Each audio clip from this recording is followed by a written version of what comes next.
is a statement in Isaiah basically saying the world is falling apart.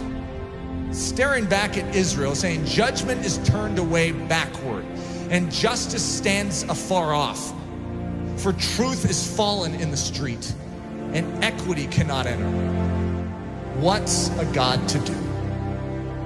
And he saw that there was no man, and he wondered that there was no intercessor. An intercessor basically means one who fills the gap. If you have a walled city and there is a hole in the walled city, just this little part that is like broken down, it's like a pile of rubble, and actually you can sneak through it. There's a vulnerability in a time of war. If you have an enemy, what's an enemy looking for? The gate, to try and scale the gate? They're looking for breaches or holes in the wall. They're not stupid. They're not going to waste their time going through the front door when they can go through a side little broken down breach. So the enemy, by his very nature, is constantly watching the integrity of the wall. He's looking for holes.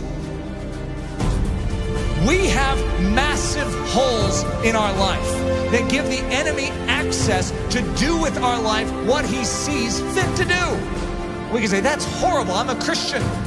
Yeah, you're a Christian with breaches. You are not supposed to be a Christian with breaches.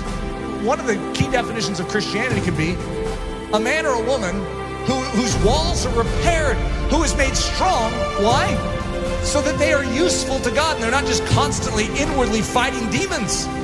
They can be outward focused. God says to Israel, I will bless you so that you can become a blessing to the nations. God's pattern is to make you strong so that you're useful. There is a hedge that is supposed to be built up around your life, and it very likely isn't. You need a strong man. You need someone who can step in and fight off that enemy to make you strong so that you can start focusing outward instead of on your own issues. Most of us as Christians, the church is so weak because we have literally less than 1% of our time that is able to focus outward because we are so caught up in our issues and our difficulties. Even the healthiest among us, we have issues. We have difficulties, whether it's relational, whether it's financial, whether it's health, we have issues.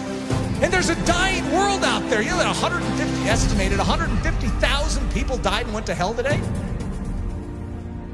Let's think about this. What did we all do about it? Did we take a step forward in beginning to do something about it? Or are we just stemming the tide from our life falling apart even more than it is?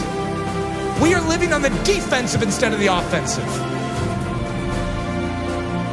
What we need is the same thing God was looking for back then. The walls are broken down. The city is in disrepair. Israel is without a defender. Where's the intercessor? You know who Jesus Christ was? In a nutshell, he's the intercessor. He's the man who stands in the gap. He's the strong man who came and took the full blow upon himself so that we could gather our wits spiritually and awaken and say, I'm in. Thank you for rescuing me. Literally, he took the blow. Everything that was aimed right at you to absolutely decimate your life, he took it square on. Without even a whimper, he took it for the joy that was set before him because he valued you so much. He took the blow. See, one of the things that happens with the life of Jesus, we have a tendency to make him a mousy character. We have a tendency to diminish his manly strength. We are talking about the greatest warrior of all time. In the Old Testament, the term is Lord of Hosts, the captain of captains, the general of generals. And he's a general that led his troops into battle with his own life. He's the one that did it. All the rest of the army was cowering in the background. They couldn't fight this army. And he stood up single-handedly and defeated them. That is our intercessor. That is our king. And the same way that he stood for you then, I want you to know, he still stands for you now. When you behold the cross, and you behold the resurrected Christ, and when you behold the ascended Christ who sits at the right hand of the Father, you no longer will just remain where you are. you will say, God, do it all within me. For your glory, make me strong. Make me strong to give. God is looking for an intercessor, someone who will make up this breach. We need to become a body that is thinking about every single one around us as opposed to ourselves. Coming to church going, I need to be prayed for this week. What about who can I pray for this week? Just a different mindset.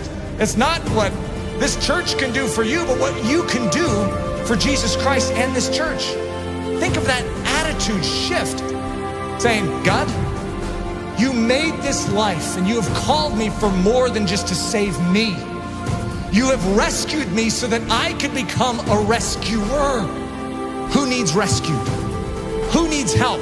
Who needs me to stand in the gap and take the hit? That's the attitude.